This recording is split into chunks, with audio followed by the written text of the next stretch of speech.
শুরু হবে 25-এর পরে। যদি 30 থেকে মৃত্যু পর্যন্ত জীবন পেতে চাও, মৃত্যু নয় জীবন, জীবন মৃত নয়, সত্যিকারের জীবন, যে জীবনে ফুর্তি থাকবে, কর্ম থাকবে, শান্তি থাকবে, এই রকম জীবন পেতে চাও, তাহলে আমার কথাটা একটু মন দিয়ে শোনো। আল্লাহ তাআলা যে নিয়মে বানিয়েছেন, প্রকৃতির সাথে যুদ্ধ করে আমরা জিততে পারবো না, আল্লাহর প্রকৃতিকে মেনে নিতে হবে।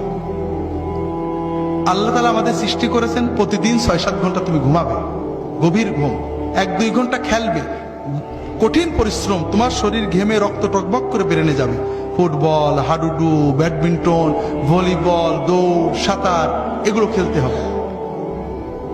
এরপর 1-2 ঘন্টা আল্লাহর ইবাদত করতে হবে, আল্লাহর সালাত, সিয়াম, জিকির যতটুকু পারা যায়, তাতে তোমার আত্মা সুস্থ হবে, তোমার মন পরিশুদ্ধ হবে, তোমার আত্মা, মন, দেহ সবকিছু প্রোডাক্টিভ হয়ে যাবে।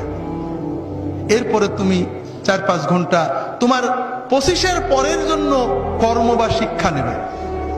এইভাবে যদি তুমি চলো, তাহলে তোমার জীবন গতিশীল হবে, তোমার জীবন ইনশাআল্লাহ মৃত্যু পর্যন্ত সচল থাকবে।